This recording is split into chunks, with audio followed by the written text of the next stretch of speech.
Boreal Televisión presenta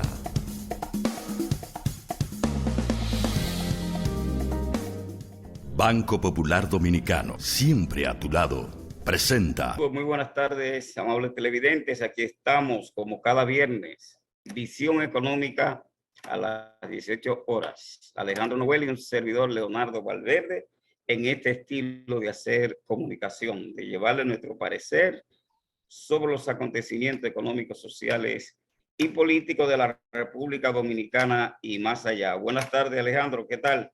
Buenas tardes, don Leo. Buenas tardes, amigos televidentes. Otra vez más aquí con ustedes en su programa Visión Económica. Bueno, para el día de hoy tenemos algunas noticias relevantes, como son la ley de extinción de dominio, quiénes son los ganadores, quiénes son los perdedores y realmente también decirle de las cosas que nosotros habíamos dicho que iban a suceder. La Cámara de Diputados le cambió el papel y gracias a Dios se llevaron, que no sea de uno, ¿no? Pero uno decía que eso era, si la aprobaban así era letra muerta. Pero ahora hay una serie de personas que van a beneficiarse porque la retroactividad no está, a menos que un delito salga a flote que era de antes. O sea, un asunto rarísimo, pero se la van a inventar, porque esta gente no pueden, la gente que robaron cientos de miles de millones, no pueden quedar impunes. Eso no es verdad. Pero vamos a comenzar con la parte internacional y vamos a hablar sobre... De todas maneras, Alejandro, sobre el escenario nacional, hay muchas cosas interesantes que comentar, ¿verdad? En el escenario de la República Dominicana, parecería como si estuviésemos ya, de hecho, en un proceso preelectoral.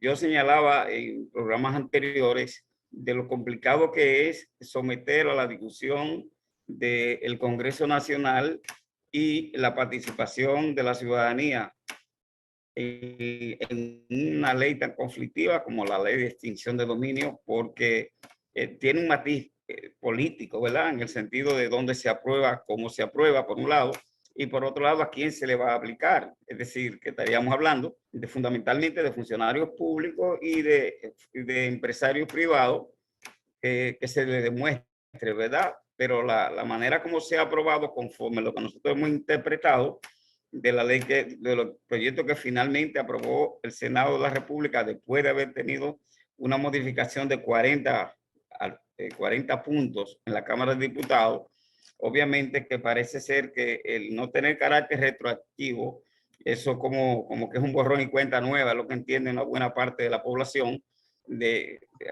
borrón y cuenta nueva para los que hicieron cosas previo a la aprobación de la ley, ¿verdad? Pero vamos a ver, sí, porque de todas maneras. Sí, pero no, porque hay creo que el artículo 21, hay como si fuera, si a usted lo acusan de otra cosa y sale a flote que usted no tiene forma de cómo demostrar su fortuna, entonces se le aplica. O sea que también eso de no retroactividad es entre comillas. Bueno, ojalá entonces la sociedad civil se empodere, porque yo pienso que la ciudadanía, que es la que aporta esos recursos que se cuestionan si provienen del erario público, es la ciudadanía que aporta esos recursos, por tanto debe empoderarse para buscar la manera de que esos recursos vuelvan a las arcas del Estado. Me gustó una posición del presidente de la República que dijo que todos esos dineros hay que recuperarlos. Es decir, no es el presidente de la República el que está facultado jurídicamente hablando para la recuperación de esos recursos mal habidos que se han generado y que han sido extraídos del erario público, sino la justicia. Pero el hecho de que un presidente diga públicamente esto en gran medida es como un espaldarazo, ¿no? Al ámbito judicial, donde debe demostrarse que esos recursos son mal habidos por un lado, y por otra parte, que es quien tiene que determinar los debidos procesos para el encauzamiento y la recuperación de ese dinero, además de la encarcelación de los que violen la ley en ese sentido. De todas maneras, el escenario está bien caliente, hay mucho espacio para que los diferentes sectores opinen y parece que vamos de caso en caso, ¿no? No hay tiempo para aburrirse en la República Dominicana, sino que todos los días tenemos un elemento nuevo con que no solo entretenerse, sino para los que comentan, también para que ocupen sus espacios haciendo estos comentarios. De todas maneras, podemos volver sobre la aprobación de esta ley más adelante, pero sí yo quería como salpicar un poco el inicio del programa porque es el tema de la semana, sin discusión. Para el caso de la República Dominicana es el tema de la semana. Tú señalabas del escenario internacional y tenemos varios puntos. Alejandro, ¿por dónde comenzamos? Bueno, vamos a comenzar con una información que yo recibí que dice recesión en los Estados Unidos. En el último trimestre bajó, en vez de subir la economía, bajó 0.95%. O sea, menos del 1%, pero eso en Estados Unidos es catastrófico.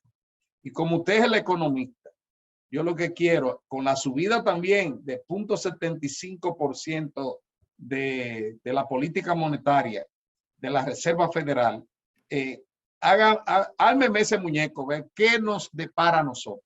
Mira, la economía norteamericana como la economía gendarme del mundo, cosas que van en decadencia porque cada vez las diferentes economías van adquiriendo un mayor grado de independencia en el sentido de la toma de decisiones y de no tener que consultar a los Estados Unidos para tomar decisiones, tanto en el escenario local como en el escenario internacional. Y a mi manera de ver las cosas como economista, eso es favorable, que los países tengan la prerrogativa y la capacidad de decidir su propia política, ¿verdad? Y que ya las políticas neoliberales del Fondo Monetario Internacional y del Banco Mundial no tengan necesariamente, que son las herramientas que usan los Estados Unidos generalmente para empujar e incidir en políticas de otros países.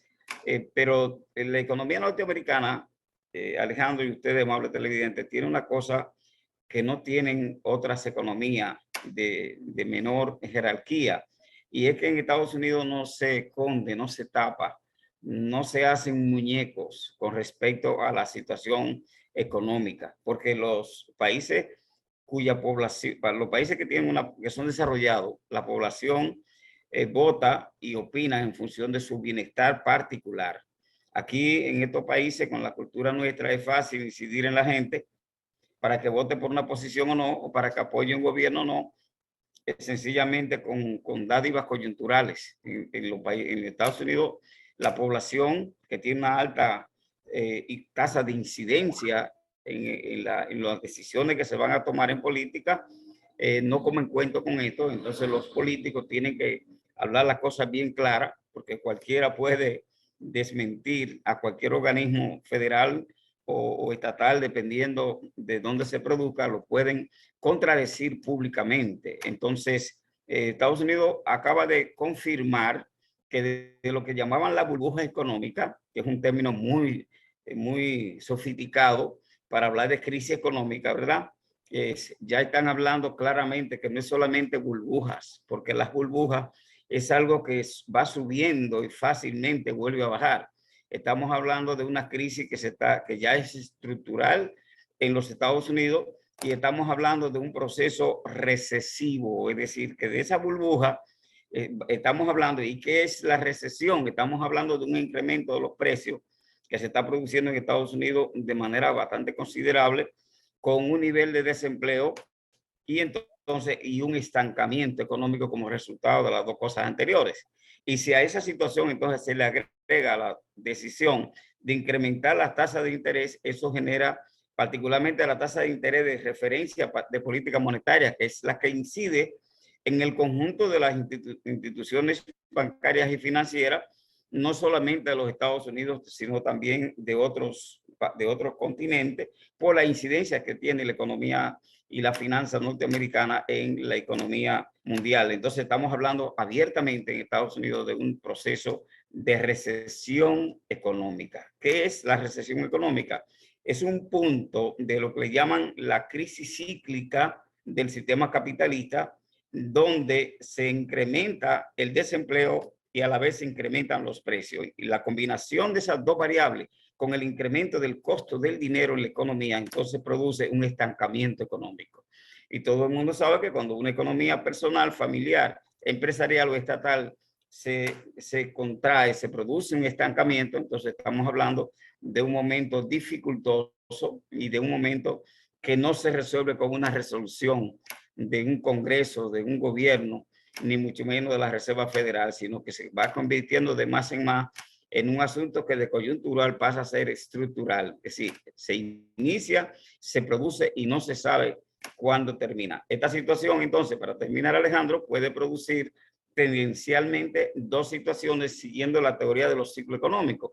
La primera, que pueda iniciar un proceso de recuperación económica, sobre todo con la recogida de una parte del dinero con el incremento de la tasa de política monetaria y la recogida de parte del dinero que está circulando billete verde en Mamacita en Estados Unidos. La otra cosa que puede producir entonces es que en vez de la recuperación se profundice el ciclo del estancamiento económico y que permanezca por más tiempo la recesión económica. Si permanece la recesión, va a afectar a la población norteamericana y va a afectar a las economías como la nuestra. Vamos a la pausa, Alejandro, y volvemos otra vez con esta agenda que traemos tú y yo para nuestros televidentes en este viernes.